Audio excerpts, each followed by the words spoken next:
সলিনয়েডের ক্ষেত্রে চৌম্বক ক্ষেত্রের মান ক্যালকুলেট করার জন্য আমরা যেমন অ্যাম্পিয়ার সার্কিউটার ল ইউজ করেছি, তেমনি টরয়েডের ক্ষেত্রে চৌম্বক ক্ষেত্রের মান ক্যালকুলেট করার জন্য আমরা অ্যাম্পিয়ার সার্কিউটার ল ইউজ করব।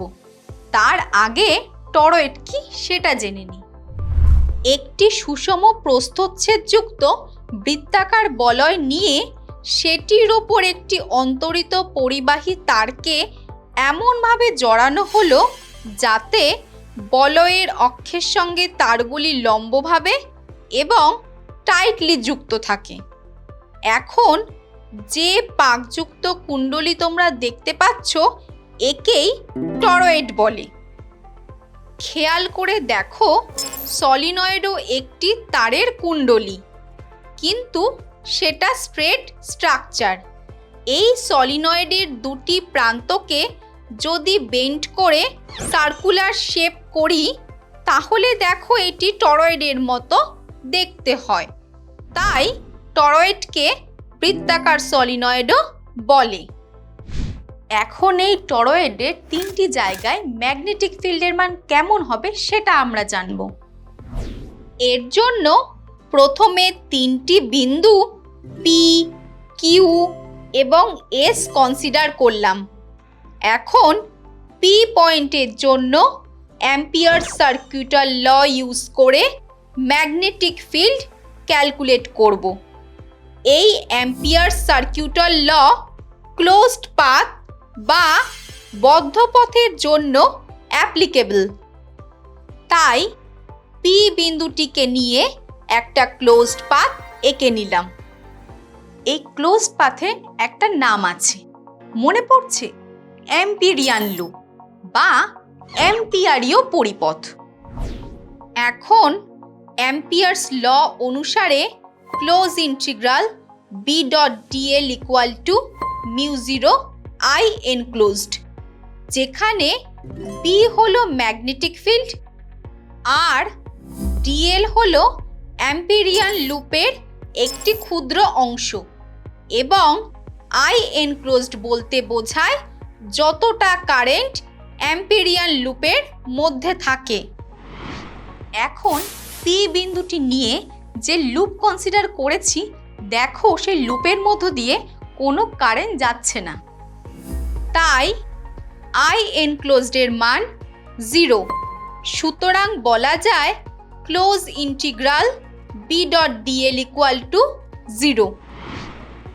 আবার তোমরা জানো কারেন্ট ফ্লো করলেই ম্যাগনেটিক ফিল্ড সৃষ্টি হয়, আর এই লুপের মধ্যে যেহেতু কারেন্ট নেই তাই ম্যাগনেটিক ফিল্ডও 0। অর্থাৎ বলতে পারি টরয়েডের মাঝের ফাঁকা স্থানে কোনো ম্যাগনেটিক ফিল্ড থাকে না। এবার কিউ পয়েন্টের জন্য ম্যাগনেটিক ফিল্ড ক্যালকুলেট করব।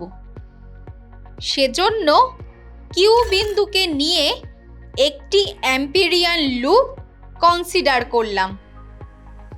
এই লুপটার মধ্যেও নেট কারেন্ট কিন্তু 0।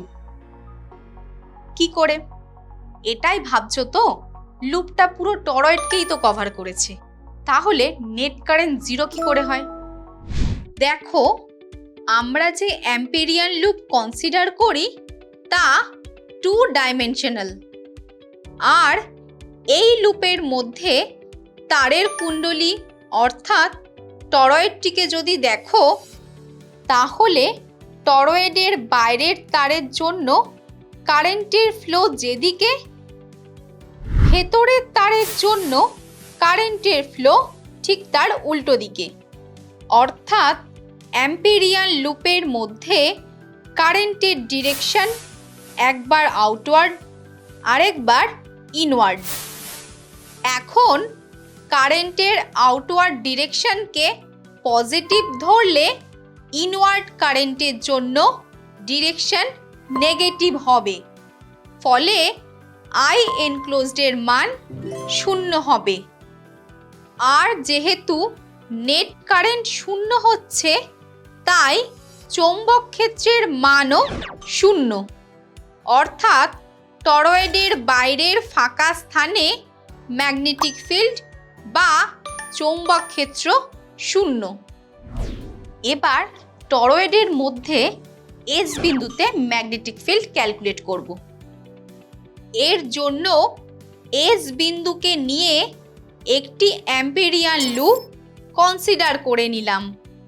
এক্ষেত্রে দেখো এই লুপের মধ্যে কেবলমাত্র ইনওয়ার্ড ডিরেকশন বা ভেতরের দিকের কারেন্ট এনক্লোজড হচ্ছে। এই কারেন্টের জন্য আমরা ম্যাগনেটিক ফিল্ড পাবো। এখন দেখো অ্যাম্পিয়ার সার্কিউটাল লতে বি এবং ডিএল এর ভেক্টর ডট প্রোডাক্ট রয়েছে। তাই প্রথমে বি ভেক্টর এবং ডিএল ভেক্টরের অভিমুখ জেনে নেব। এখন ম্যাগনেটিক ফিল্ড বি এর অভিমুখ জানবো কি করে? ডান হাতের মুষ্টি নিয়ম থেকে। ধরো টরয়েডের একটি তারের পাক কনসিডার করলাম। এখন ডান হাতের মুষ্টি নিয়ম অনুযায়ী কারেন্টের দিকে বুড়ো আঙুল রাখলে বাকি আঙুলগুলি যেদিকে ঘোরে সেটাই ম্যাগনেটিক ফিল্ডের ডিরেকশন বোঝায়।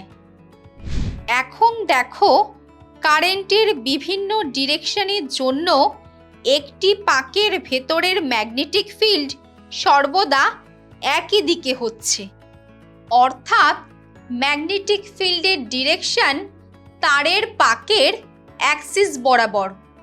এবার অন্য একটি তারের পাক কনসিডার করলে সেক্ষেত্রেও ম্যাগনেটিক ফিল্ডের ডিরেকশন তারের পাকের অ্যাক্সিস বরাবর হচ্ছে। এইভাবে প্রতিটি তারের পাক অর্থাৎ পুরো কয়েলের জন্য টরয়েডের মধ্যে ম্যাগনেটিক ফিল্ডের ডিরেকশন অ্যাম্পেরিয়ান লুপ বরাবর বা লুপটির প্যারালাল হচ্ছে। আবার ডিএল যেহেতু অ্যাম্পেরিয়ান লুপের ক্ষুদ্র অংশ, তাই এর অভিমুখ লুপটির স্পর্শক বরাবর হবে।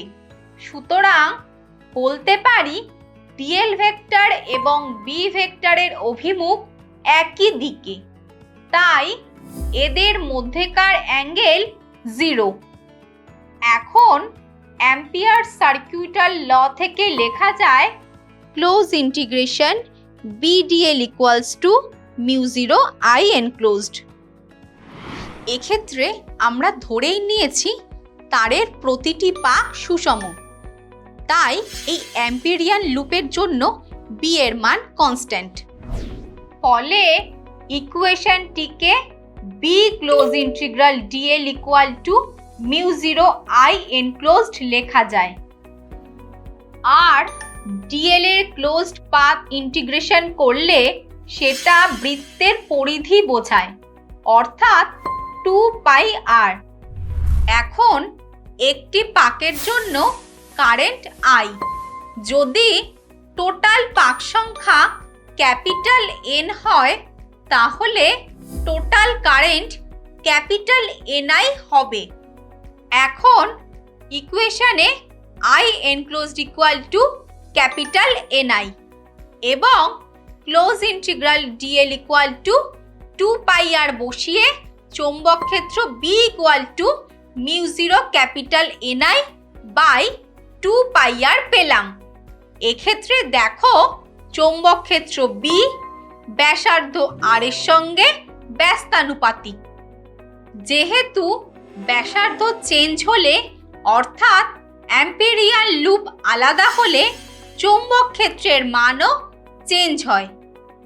সেজন্য টরয়েডের অভ্যন্তরে চৌম্বক ক্ষেত্র সুষম হয় না।